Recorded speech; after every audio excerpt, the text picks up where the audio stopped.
Hi hello welcome to జేఎడ్ news. రీసెంట్‌గా supreme court తీర్పు వచ్చిన తర్వాత దళితులు హిందూ మతంలోనే ఉండాలా, క్రైస్తవానికి మారాలా, లేకపోతే బుద్ధిజంని తీసుకోవాలా అనేటటువంటి చర్చ నడుస్తోంది. అలాగే సుప్రీంకోర్టు తీర్పు అసంబద్ధమైనది, ప్రాక్టికాలిటీకి దూరంగా ఉన్నది అని చెప్పేసేటటువంటి వాదనలు కూడా వినిపిస్తున్నాయి. ఈ సందర్భంగా కొన్ని ఘటనలు బయటకొస్తున్నాయి. ముఖ్యంగా శ్రీరామనవమి కేంద్రంగా జరిగినటువంటి ఒక దళిత వివక్షతను నేను మీకు తీసుకొనొచ్చిన ఈరోజు. కరీంనగర్ జిల్లా గంగాధర మండలం కొండయ్యపల్లె గ్రామంలో ఒక దళిత సర్పంచ్ ఉన్నాడు. ఆయన పేరు వినయ్ సాగర్ అలియాస్ మల్యాల తిరుపతి. బీజేపీని అత్యంత ఆరాధించేటటువంటి వ్యక్తి ఈయన. వ్యక్తిగతంగా తనది బీజేపీ కుటుంబం కూడా. ఆయన సర్పంచ్. మొన్న శ్రీరామనవమి రోజు ఏం జరిగింది అంటే, ఆ గ్రామంలో ఒక నిబంధన ఏంటిదంటే, ఎవరైతే 5,116 ఇస్తారో చందాగా వాళ్ళు రాముని కళ్యాణాన్ని చేసుకోవడానికి అర్హులు. అట్లా గ్రామంలో ఇద్దరు ఇచ్చిండ్రు. ఇద్దరితో పాటు ఇతను కూడా ఇచ్చిండు వినయ్ సాగర్. సో 5,116 ఇచ్చిండు. అలాగే గ్రామానికి ప్రథమ పౌరుడు కూడా కాబట్టి శ్రీరామ కళ్యాణం అతని చేతుల మీదుగా అంటే సతీ సమేతంగా అతను తన భార్య కూడా అందులో కూర్చోవాలి అని చెప్పేసి తీర్మానం అయింది. అట్లా వినయ్ సాగర్ అతని సహచరితో పాటు ఇంకా ఇద్దరు జంటలు కూడా అందులో కూర్చున్నారు. సో ఆ 3 జంటలు ఏంటంటే 5,116 ఇచ్చిండ్రు. అందులో ఈయన సర్పంచ్ కూడా. కాబట్టి శ్రీరామనవమి వేడుక మొదలైంది. అయితే ఉప సర్పంచ్ కొడుకు ఒక ఫోటోగ్రాఫర్ అన్నట్టు. ఆయన కూడా దళితుడే. అయితే ఆ వ్యక్తి స్టేజ్ మీదకెక్కి రామ కళ్యాణాన్ని ఫొటోస్ తీద్దాము అని చెప్పి ప్రయత్నిస్తున్నాడు. అయితే ఎప్పుడైతే సర్పంచ్ కూడా వేదిక మీదనే పూజలో రామ కళ్యాణంలో కూర్చున్నాడు, అప్పుడే చాలా మంది మాట్లాడుకుంటున్నారు. ఒక దళితుడు ఎట్లా వేదికెక్కుతాడు, ఒక దళితుడు రాముని కళ్యాణంలో ఎట్లా కూర్చుంటాడు అనేటటువంటి మాటలు మొదలైనవి. కాకపోతే ఈ సర్పంచ్ ఏంటంటే, ఎందుకు గొడవ, ఎందుకు రాముని కళ్యాణం ప్రశాంతంగా జరగని, సనాతన ధర్మం ముందుకెళ్ళాలి అనేటటువంటి సదుద్దేశంతో ఆయన ఎట్లాంటి గొడవ చేయకుండా ఉన్నాడు ఓపిక బట్టి. కానీ ఎప్పుడైతే ఈ ఫోటోగ్రాఫర్ దళిత యువకుడు అని చెప్పేసి ఉన్నాడో, అతన్ని స్టేజ్ దింపేటప్పుడు ఏమన్నారు అంటే, ఆల్రెడీ ఒక దళితుడు సర్పంచ్ అవడం వల్ల వేదిక మీద కూర్చున్నాడు, మళ్ళీ నువ్వు కూడానా కిందికి దిగు అని చెప్పేసి పట్టుబట్టి ఒక గొడవ చేసి ఆ దళిత యువకుడిని ఫొటోస్ తీయకుండా కిందికి దించేసిర్రు. ఇది రెండో వివాదం. సేమ్ రోజు అంటే అదే రోజు రెండో వివాదం ఇది. సరే, సంయోనం గుందం ఎందుకు, పూజ సమయాన్ని మనం డిస్టర్బ్ చేయడం అని చెప్పేసి ఆగిరు. తీరా ఆ రోజు సాయంత్రం ఊరేగింపు జరుగుతుంది కదా, రామ కళ్యాణం జరిగాక కళ్యాణం తర్వాత కళ్యాణ విగ్రహాలను ఊరంతా తిప్పుతారు అన్నట్టు. అది ఎక్కడైనా జరిగేదే.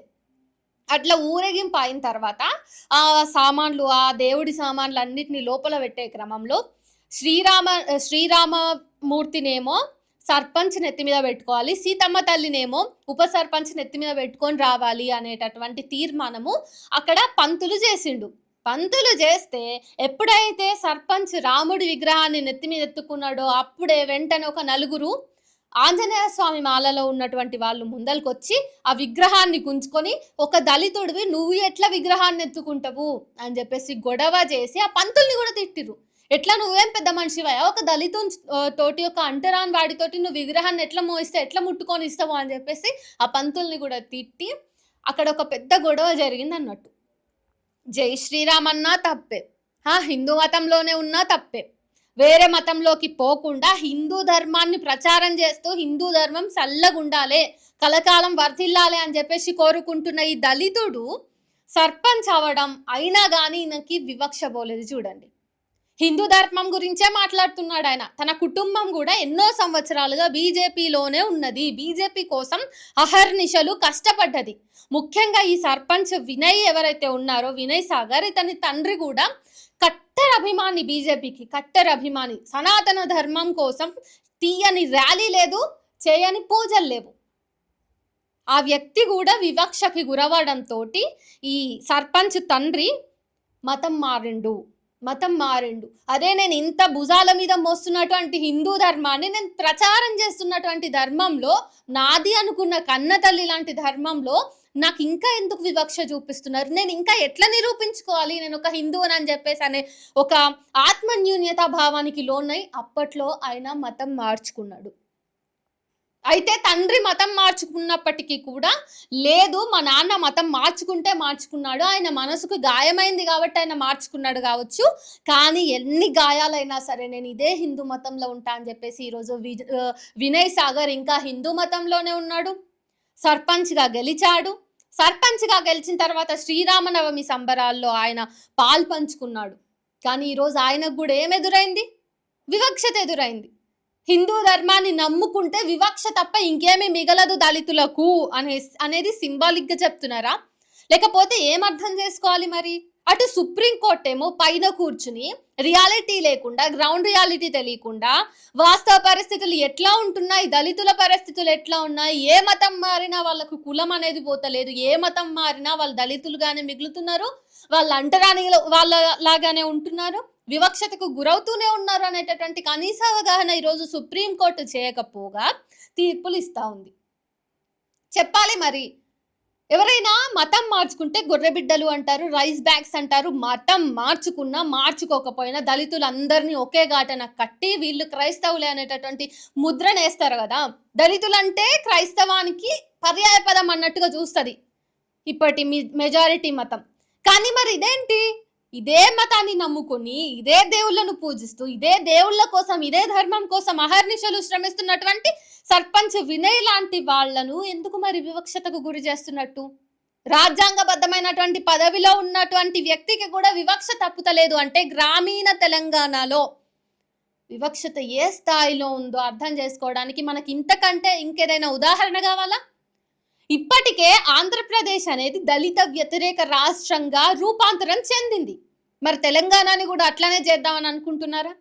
గ్రామీణ స్థాయిలో కూడా ఇలాంటి ఘటనలు ఎదురవుతున్నాయి అంటే ఆ గ్రామీణ స్థాయి వరకు ఎస్సీ కమిషన్ పోతుందా? ప్రభుత్వం పోతుందా? అయితే బాధితుడు సర్పంచ్ వినయ్ సాగర్ ఎవరైతే ఉన్నారో ఆయన మాటల్లో ఒక మాట నాకు చాలా ఆశ్చర్యానికి గురి చేసింది.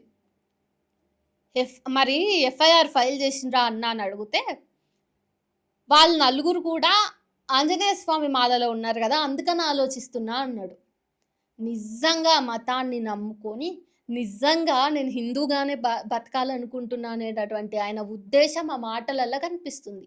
అయ్యప్ప హనుమంతుని మాలేసుకున్నటువంటి వ్యక్తిని సాక్షాత్తు హనుమంతుని లాగానే చూస్తున్నాడు ఆ వ్యక్తి. కానీ హిందూ ధర్మంలోనే ఉన్నటువంటి మనుషుల్ని కనీసం మనిషిగా చూసేటటువంటి దమ్ము ఈ చాలా మంది హిందువులకు లేకుండా పోతుంది. పోనీ ఇదంతా వివక్షతని క్యారీ ఫార్వర్డ్ చేస్తున్నది ఏమైనా బ్రాహ్మణులు ఇంకొకరు అంటే కాదు, యాదవులు ఇంకా గౌడ్స్. యాదవులు ఈడిగోళ్ళు అంటారు కదా, గౌడ్స్. సో ఈ రెండు కులాలు కలిసి చేసినటువంటి రచ్చ ఇదంతా. చూడండి ఏ స్థాయిలో ఈరోజు బీసీ కూడా తనేదో తోపు, తనేదో హిందూ మతానికి బ్రాండ్ అంబాసిడర్ అన్నట్టుగా, తనేదో అగ్రకులం అన్నట్టుగా, అగ్రకులం అసలైన అగ్రకులాల కంటే కూడా బీసీలు ఇంకా ఎక్కువ హిందూ ధర్మం అని చెప్పేసి వివక్షతను ముందుకు తీసుకుపోతున్నారు. దీనివల్ల మనం గుణపాఠం ఏం నేర్చుకోవాలి చెప్పండి? దళితులుగా చాలా మంది ఏమంటారంటే ఎవరైతే క్రిస్టియన్స్ ఉంటారో, లేదంటే ఎవరైతే ఇతర దళితులు ఉంటారో, లేకపోతే ఇతర మనుషులు ఉంటారో, వాళ్ళు ఏమంటారంటే మరి ఈ మతం మిమ్మల్ని చూడలేకపోతున్నప్పుడు, ఈ మతం మిమ్మల్ని వివక్షతకు గురి చేస్తున్నప్పుడు మతం మారొచ్చు కదా, సెల్ఫ్ రెస్పెక్ట్ని తాకట్టు పెట్టి మరి ఇక్కడే ఎందుకుంటున్నారు అని వీళ్ళే మాట్లాడతారు. మళ్ళీ వీళ్ళే అంటారు ఈ మాటలు. పోనీ కన్వర్ట్ అయితే ఆ తర్వాత కన్వర్టెడ్ కుక్కలు, రైస్ బ్యాగ్ మనుషులు, గొర్రెబిడ్డలు ఇట్లా అంటారు. సో దళితుడు అనేవాడు భారతదేశంలో ఒక్కసారి పుట్టిన తర్వాత ఏం చేసినా ఆ మచ్చ మాయం అవ్వదు అనేటటువంటిది అర్థం చేసుకోవడానికి ఇది సరిపోదా? పోనీ ఎవరైనా క్రైస్తవంలోకి వెళ్ళిన తర్వాత అక్కడ ఏమైనా పరిస్థితి బాగుపడ్డదా? అక్కడికి పోతే కూడా ఇదే కులాన్ని మోస్తూ పోవాల్సి వస్తుంది. అక్కడ ఎంత వదిలించుకుందాం అనుకున్న కులాన్ని అక్కడ కూడా కులానికి ఒక చర్చి, కులంకి ఒక రకమైనటువంటి విధానాలు. వీళ్ళు బొట్టు పెట్టుకుంటారు, వీళ్ళు పెట్టుకోరు, వీళ్ళు పూలు పెట్టుకుంటారు, వీళ్ళు పెట్టుకోరు. మళ్ళీ ఇదే మతంలో అంటే క్రైస్తవంలోనే మళ్ళీ వాళ్ళు అగ్రవర్ణం నుంచి వచ్చినటువంటి క్రైస్తవులు కాబట్టి వాళ్ళకి వేరే ట్రీట్మెంట్ ఉంటుంది.